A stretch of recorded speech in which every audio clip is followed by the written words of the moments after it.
둥둥 수요 특강 달을 가리키다. 매주 수요일 코너입니다. 달을 가리키다. 성현들은 달을 가리키고 있지만 우리는 그 손가락만 보고 있지 않은지 돌아보는 시간인데요. 종교의 문자나 상징이 아니라 그것이 가리키고 있는 종교의 참된 가치에 대해 생각해보는 시간입니다.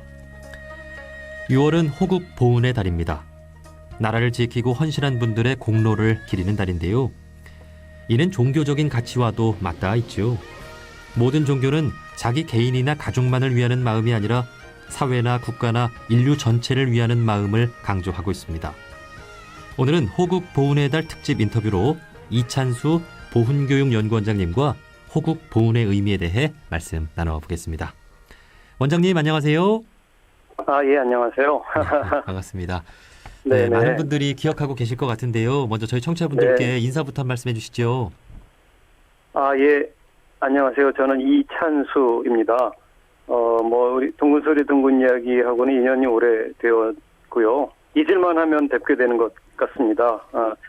그동안 제가 종교학 공부하다가, 또 서울대에서 평화학 공부하다가, 지난 2월부터는 보훈교육연구원이라고 하는 이 공공기관장으로 부임해서 일을 하고 있어요. 보훈이라고 하는 것이 건강한 국가 공동체를 만들어가는 과정과 관련이 되어 있는데 6월 이 이른바 호국 보훈의 달에 다시 청취자 여러분께 인사드릴 수 있게 되었네요. 아주 반갑습니다. 네, 반갑습니다. 네네. 자, 종교평화학자로서 저희 둥둥에 자주 출연을 해주셨는데 보훈교육연구원장으로 자리를 옮기셨습니다. 네네. 자, 아마 그 의미가 하고자 하는 그 역할이 아마 다르지 않을 거라는 생각이 드는데요. 제가 앞에서도 말씀드렸지만 호국 보훈의 의미가 종교적인 가치와도 맞닿아 있다라고 소개를 했는데 원장님 어떻습니까? 그렇죠. 깊이 들어가면 다 근본 정신은 통한다고 생각이 듭니다. 예를 들면 보훈이란 말이 무엇인지 좀 알아보면 더 그렇게 느껴지실 텐데요.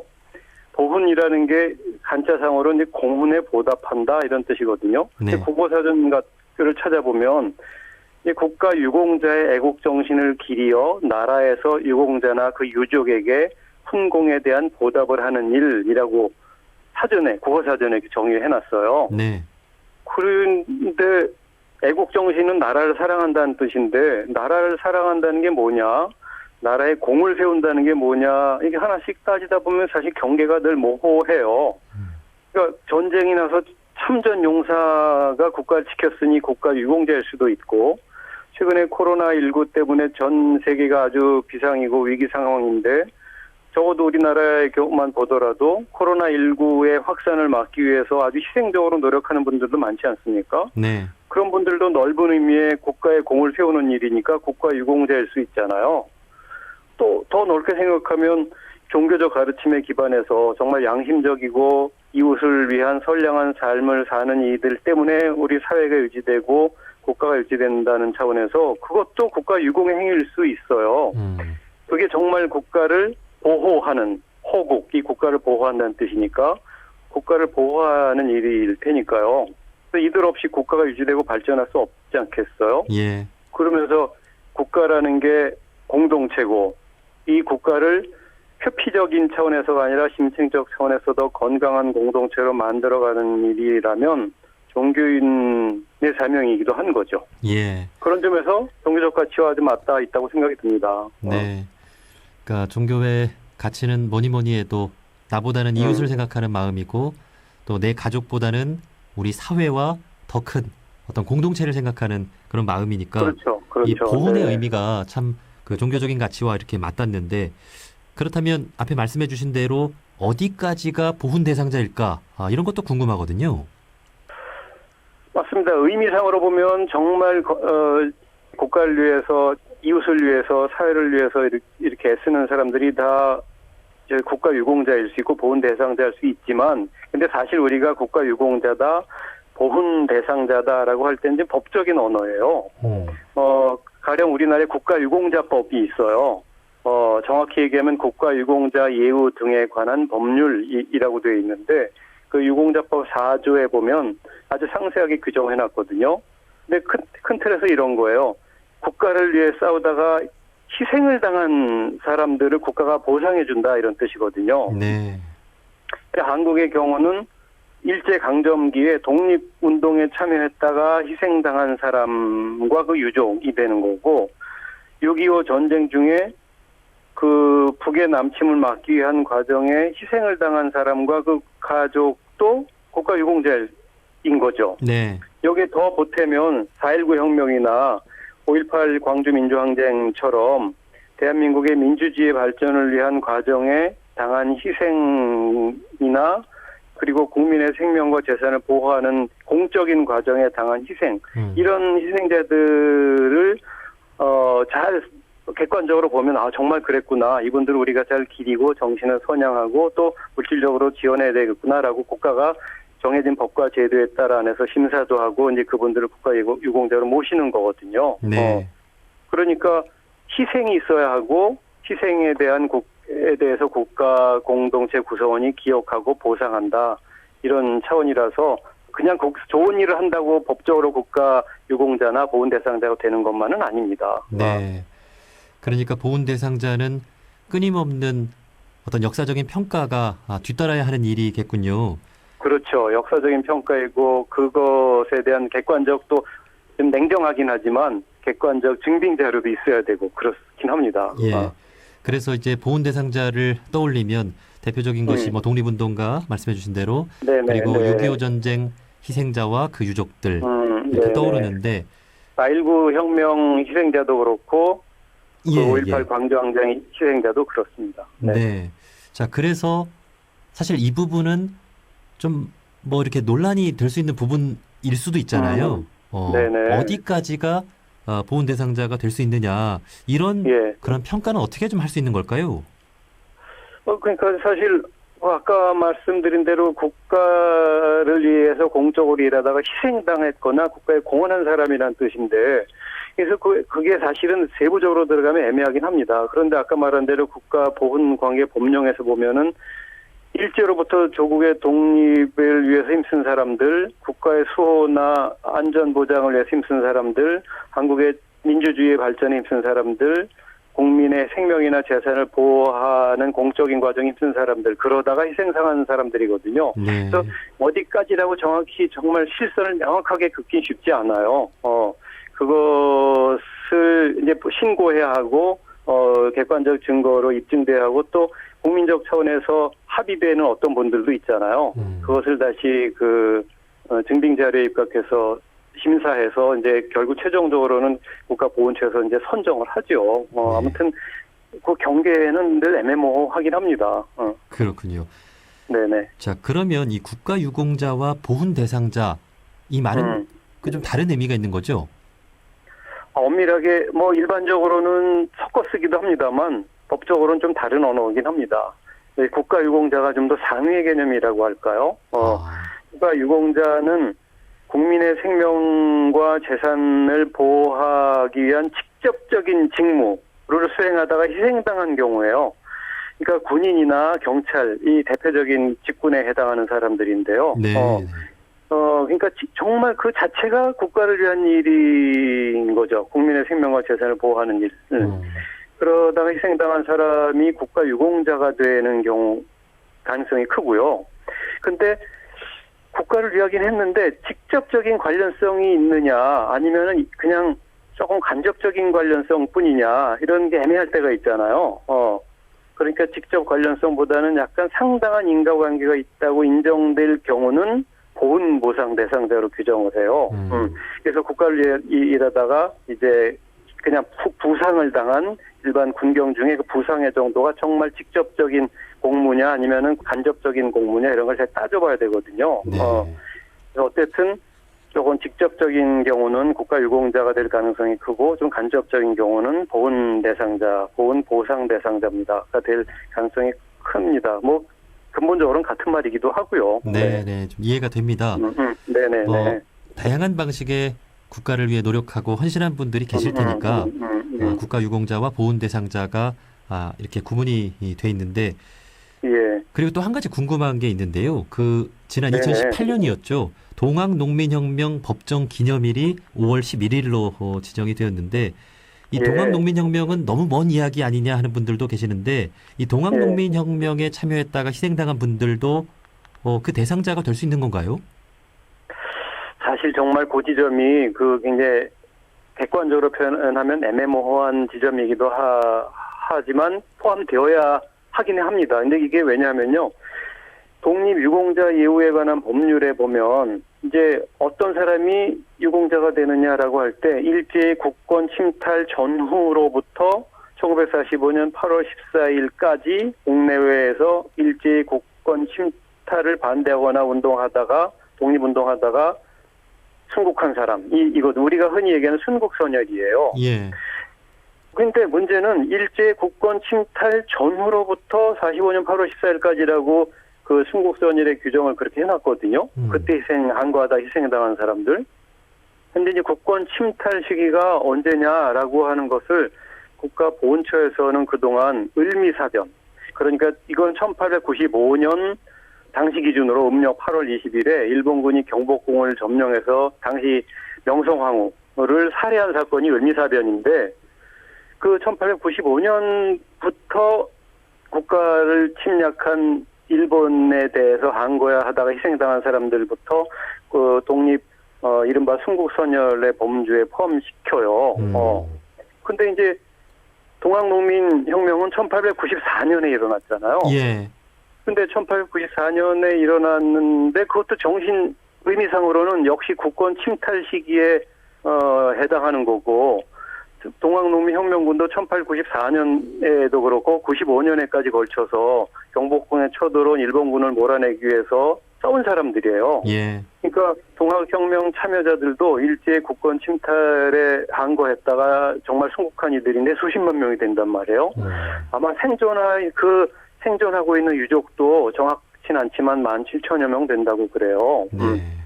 근데 이제 그러니까 원칙적으로는 동학농민혁명 참여자도 법적인 차원에서 독립유공자 즉 이른바 순국선열자가 되고도 남는데 현재까지 기준이 1895년부터 잡고 있는 바람에 정치적 사건으로만 판단했기 때문에 그런 것 같아요.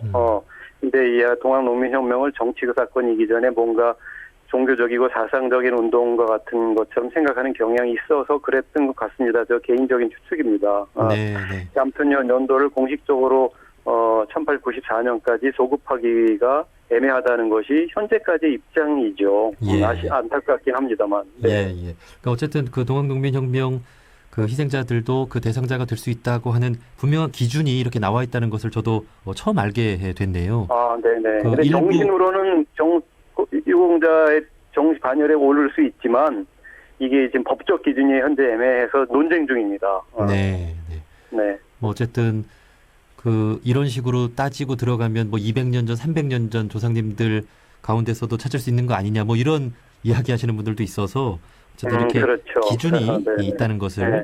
또 알아야 될 것 같습니다. 자, 어쨌든 이렇게 국가 유공자 보훈 대상자에 대한 역사적인 평가는 앞으로도 계속 해야 되는 그런 우리 후손들의 일이 될 것 같아요. 맞습니다. 네네네. 네, 네. 자, 이렇게 이야기를 나누고 있는데 그 우리 원불교회는 공도자 숭배 정신이 있습니다. 공도자들이 네. 우대받는 사회, 공도자들이 존경받는 사회를 만들어야 우리 모두가 그런 사람이 되려고 할 것이고 또 공도자들이 많이 나올 것이 아니냐 하는 의미인데요. 아마 보훈의 의미도 그런 측면에서 참 중요하겠죠. 그렇습니다. 보훈도 이 국가를 위한 공적인 길을 걷다가 희생당한 사람들, 즉 공훈에 보답한다는 그런 의미일 테니까요. 근데 사실 이거 약간 제가 뭐 사견이고 저 개인적 언어 표현이긴 합니다만 공도자 숭배, 원불교의 사요의 하나인 공도자 숭배가 저는 숭배란 말이 사실 조금 걸려요. 이제 공적인 길을 걷는 이제 공심으로 공적인 길을 걷는 이는 이제 존경과 모금의 대상인 건 너무 분명할 텐데요.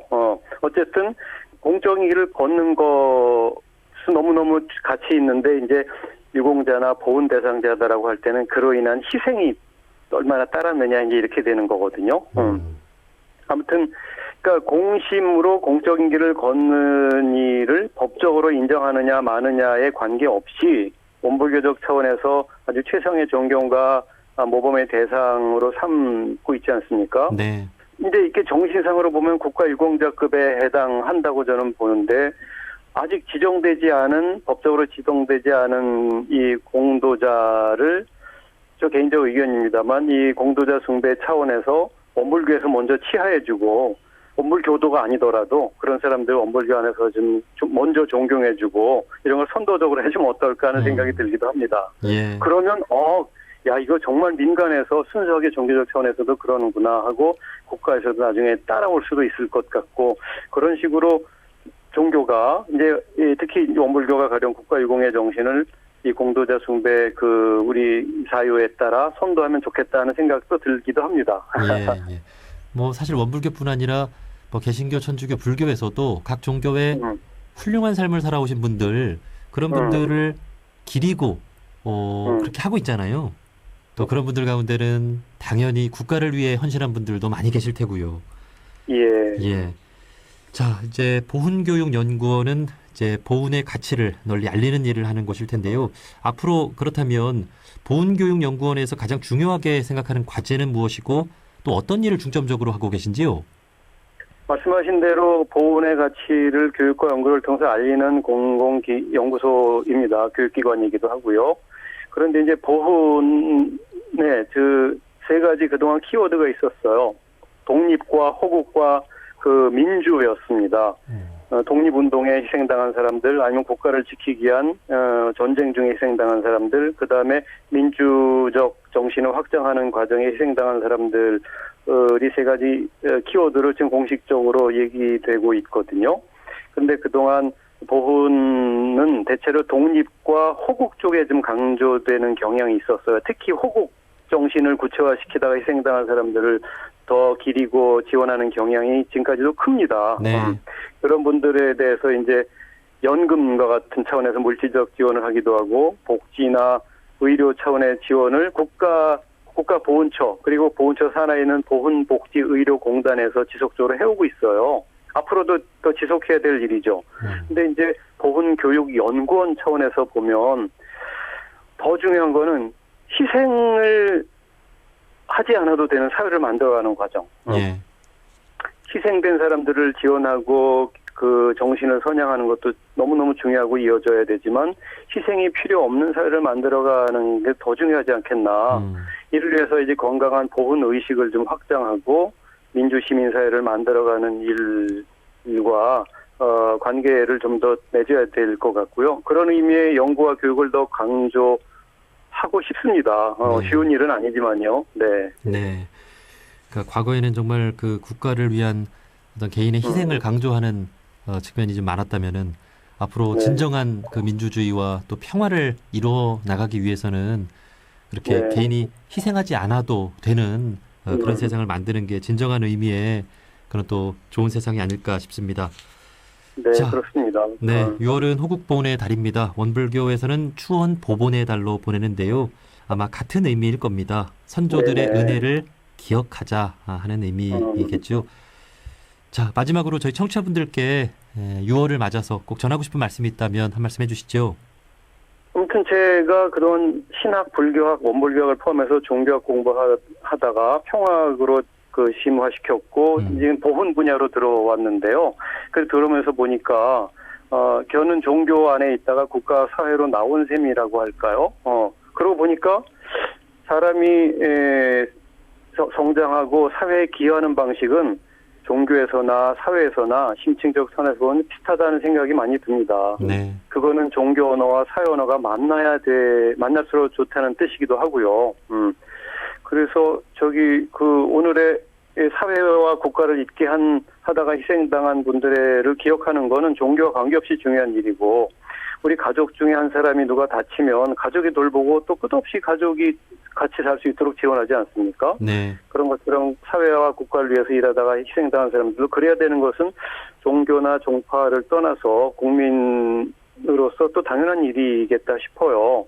마치 조상 없이 내가 없는 것처럼. 네. 그런 의미의 또 가족의 누군가 희생 없이 다른 가족이 살 수 없는 것처럼 이런 조상의 덕을 추모하면서 자기의 근본을 잊지 않는 이런 은혜를 갚는 태도를 추원 보본이라고 한다면 보본과 정말 같은 개념이라고 생각이 들고요. 그래서 뭐 우리가 어떤 식으로 있게 된 건가 뭐 부정적인 것은 좀 줄여가고 긍정적인 것을 종파를 막론하고 협력해서 확대할 수 있다면 그게 진짜 보훈을 이루는 길이고 종교의 사회적 실천을 이루는 길이 아닐까. 아무튼 뭐 그런 생각 듭니다. 예. 네. 종교인이라면 더욱 의미 있는 호국 보훈의 달을 보내야 할 것 같습니다. 우리가 있기까지 종교적인 스승님들뿐만이 아니라 국가의 선조들이 참 많은 희생을 했으니까 말이죠. 그랬습니다. 네, 네. 앞으로 보훈의 가치를 널리 전해주시기를 또 부탁을 드리겠습니다. 이찬수 보훈교육연구원장이었습니다. 원장님 오늘 말씀 고맙습니다. 네, 고맙습니다. 네.